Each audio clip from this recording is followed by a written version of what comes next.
우리말 어원과 관련된 소중한 경험과 깊은 통찰이 담긴 보물 같은 영상을 알게 되었습니다. 수많은 영상 속에 묻혀두기 아까운 내용이라 요약하여 기록으로 남깁니다. 본 포스팅의 저작권은 원작자인 세상 돌아보기 채널에 있습니다. 우리말 어원 탐구 오디오 5편 중 2편을 시작하겠습니다. 첫 번째 이야기, 길도 자에 담긴 고대 조상들의 철학, 말이 마고, 그리고 길들이다입니다. 한자 길도의 형성을 한자적 음양 표기 이상으로 파고들면 고대 동방 문명과 우리 조상들이 지녔던 깊은 정신적 유산과 언어적 직관이 드러납니다. 어원 속에 담긴 심오한 추론을 정리해 봅니다. 첫 번째, 길도 자에 담긴 순우리말, 머리와 말이입니다. 한자 길도는 머리수와 시험시험 갈 착이 결합된 글자입니다. 여기서 머리는 인체의 머리를 넘어 하늘과 소통하던 신성한 제사장이자 으뜸 지도자인 마리와 마고를 의미합니다. 도는 곧 고대의 신성한 우두머리가 앞서 걸어가며 남긴 발자취이자 후대가 바르게 따라 걸어야 할 길을 형상화한 글자입니다. 두 번째, 말이 마고 그리고 마마로 연결된 유산입니다. 하늘의 제사를 지내던 강화도, 만이산, 진안, 마이산, 하만 마리산 등은 모두 으뜸과 신성함을 뜻하던 고대어 머리산에서 유래했습니다. 태초의 여성 지도자, 신하인 마고의 명칭은 고귀한 대상을 지칭하던 마마, 마님이라는 존칭으로 이어졌으며 서양 언어권의 이름과도 아우러지는 세계적 어원적 궤적을 보여줍니다. 세 번째, 길과 길들이다의 철학입니다. 길은 물리적으로 뻗어있는 길다라는 의미와 함께 사람이 살아가며 마땅히 도달해야 할 도리의 방향성을 뜻합니다. 동물이나 마음을 길들이다 라는 표현은 거친 상태를 정돈하여 사람이 지향하는 바른 길 안으로 들어오게 만든다는 고유의 철학적 통찰을 포착한 어휘입니다. 네 번째, 신라 최치원의 날랑비서 속 현묘지도입니다. 고은 최치원 선생이 우리나라에 현묘한 도가 있으니 이를 풍류라 한다고 하였듯 유, 불, 선 3교가 들어오기 훨씬 이전부터 우리 민족에게는 하늘과 사람, 자연을 하나로 아우르던 고유의 길이 존재했습니다. 두 번째 이야기, 돈을 태우다에 담긴 비밀, 불, 지피다, 태우다의 언어적 통찰입니다. 일상에서 사업에 돈을 태우다라는 표현을 자주 사용합니다. 불에 타서 소멸하는 것을 뜻하는 태우다가 어떻게 희망적인 투자나 덧붙여 살려내는 일의 의미로 쓰이게 되었을까요? 불을 대하던 조상들의 직관과 언어적 유산을 다루어 봅니다. 첫 번째, 불을 대하는 단계별 어휘의 분화입니다. 조상들은 불을 다루는 단계와 목적에 따라 어휘를 세심하게 구분하여 사용했습니다. 부싯돌 등으로 정성과 인내를 들여 가치 있는 결과물을 만들어내는 초기 단계입니다. 불꽃이 아름답게 일렁이는 모습과 유용함을 피우다라는 아름다운 표현에 담았습니다. 쉽게 불이 붙는 지푸라기나 불쏘시개를 이용해 밥을 짓거나 방을 데우는 등 다음 목적을 위해 불을 시작하는 행위를 뜻합니다. 장작 등 지속력 있는 땔감을 넣어 본격적인 화력과 온기를 유지하는 단계입니다. 한 공간 전체에 온기를 불어넣고 생명력을 살려내는 핵심 행위였습니다. 두 번째, 집과 움집의 어원입니다. 체온과 삶을 보호해주던 가장 초기의 주거 형태인 움집은 지푸라기로 단을 엮어 지붕을 덮던 구조였습니다. 벼의 껍질인 볏짚의 집과 우리가 살아가는 공간인 집은 동일한 어원에서 분화되어 삶의 터전을 뜻하는 어휘로 정착했습니다. 세 번째, 태우다에서 보태다, 그리고 돈을 태우다의 의미입니다. 불을 완전히 소멸시키는 행위는 불사르다라 표현한 반면 구들장에 땔감을 넣고 태우는 행위는 파괴가 아니라 온 지방과 가축, 사람을 살려내고 기운을 보태는 긍정적인 생산 활동이었습니다. 뭔가를 더해 성질을 강화한다는 의미는 불을 넘어 물로도 확장되어 물을 타다, 약을 타다와 같은 어휘를 낳았습니다. 불태워 없애는 것이 아니라 불씨가 꺼지지 않도록 땔감을 넣어 불을 지피듯 사업이나 일의 자금을 보태어 크게 살려낸다는 조상들의 긍정적인 언어적 유산이 반영된 표현입니다. 네 번째, 붓두막과 가마솥입니다.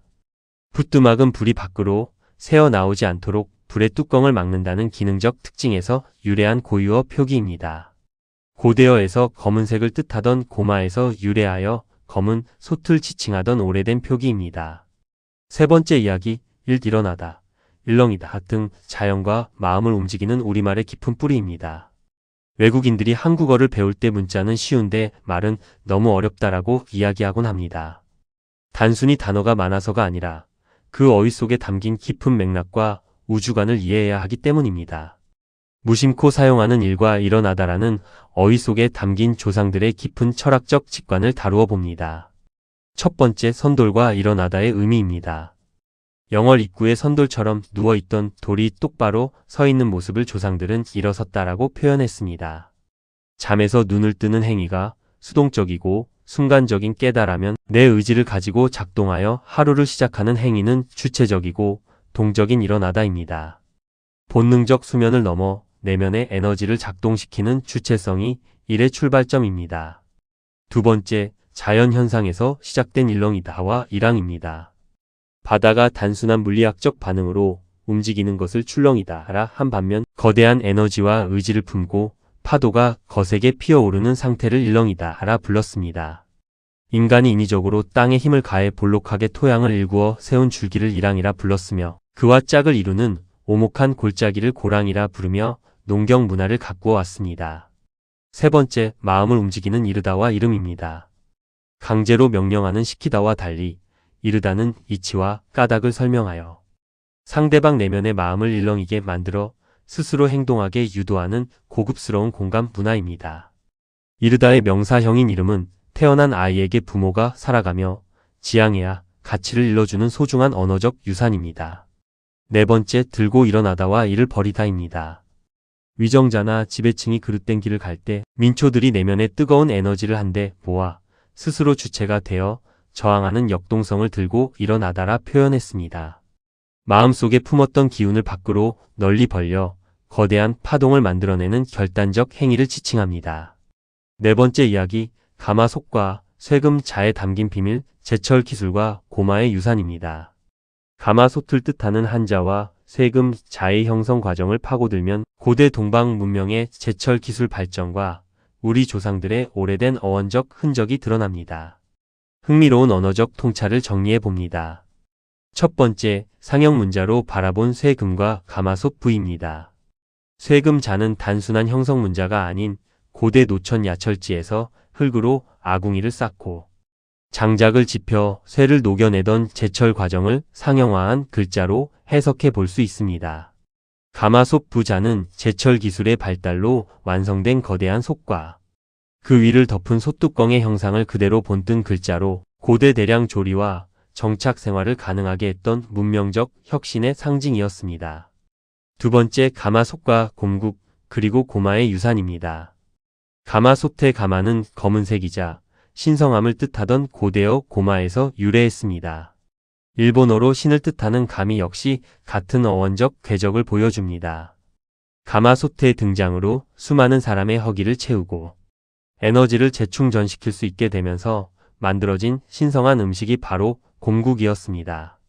고구려의 옛 지명이나 백제옹진의 고대 지명, 고마 역시 신성하고 거대한 도성을 가리키던 고대 조상들의 공통 어휘였습니다.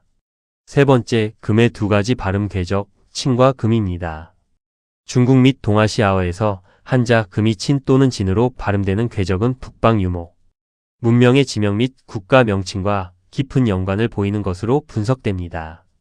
우리말에서 금은 곰 및 검다와 연결된 고유의 토착, 어휘로 소중하고 신성한 대상을 가리키던 조상들의 언어적 유산입니다.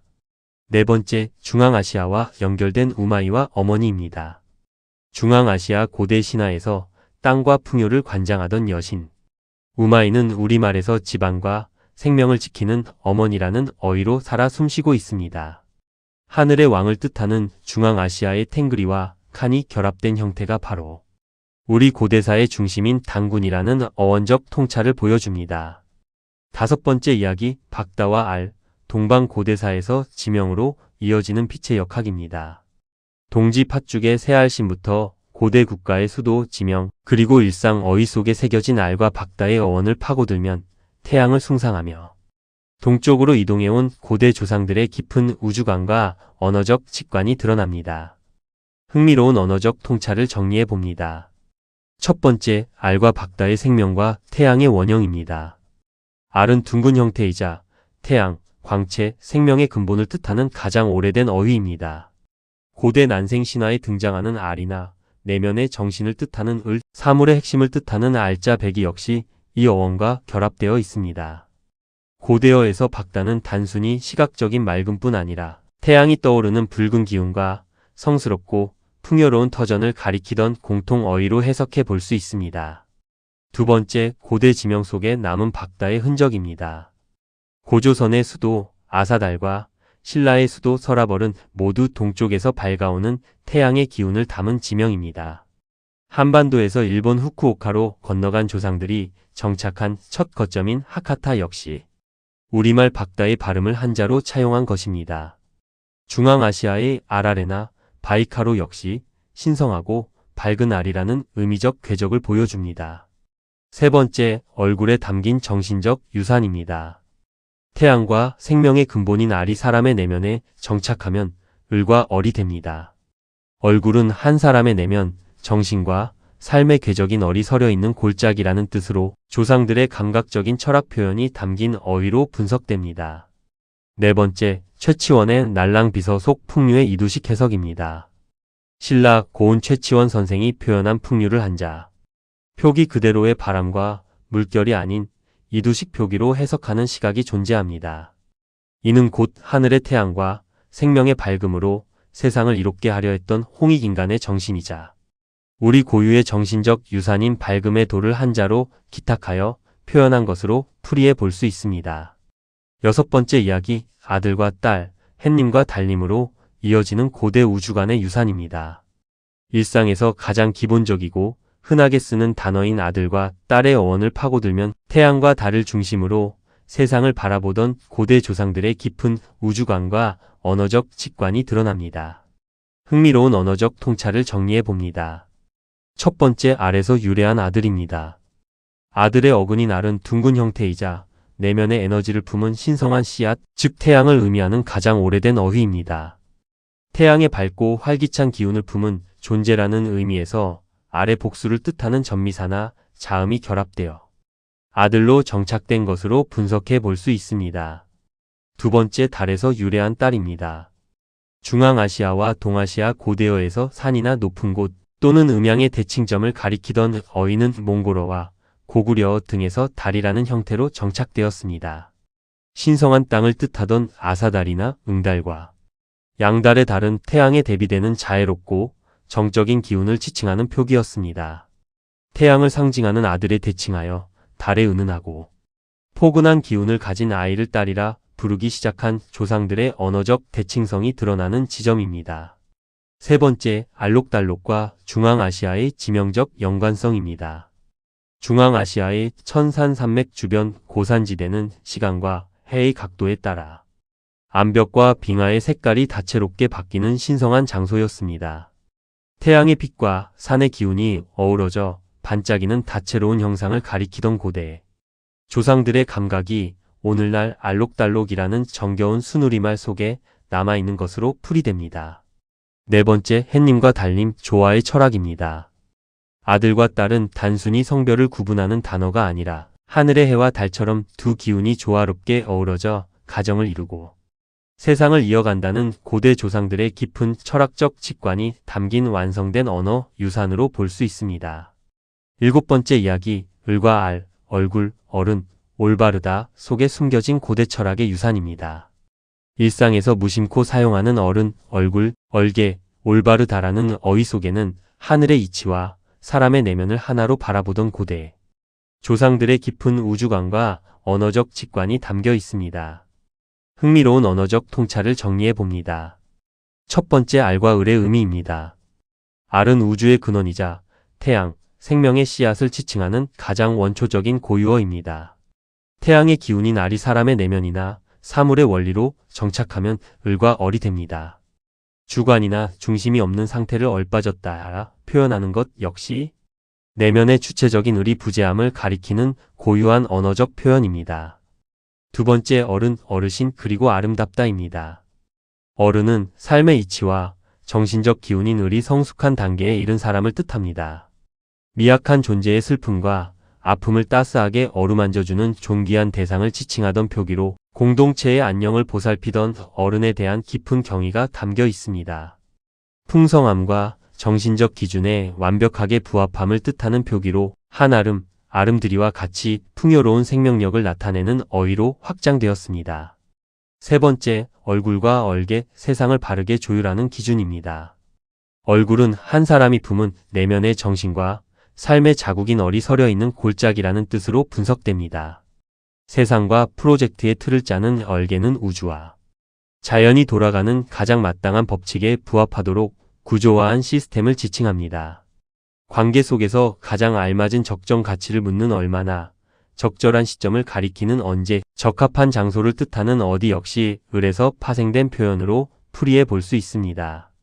네 번째, 올바르다와 공평무사의 철학입니다. 올바르다는 태양이 만물을 두루 비추듯 내면과 세상의 기운을 알맞게 비추어 공정함을 유지하는 상태를 의미합니다. 특정 신이나 인격체에 맹목적으로 의존하기보다 우주와 자연의 순리를 최우상의 가치로 삼았던 고대 조상들의 올바른 정신적 유산이 우리말 곳곳에 깊이 새겨져 있습니다. 오늘 이야기가 흥미로우셨다면 구독과 좋아요, 알림 설정까지 부탁드립니다. 감사합니다.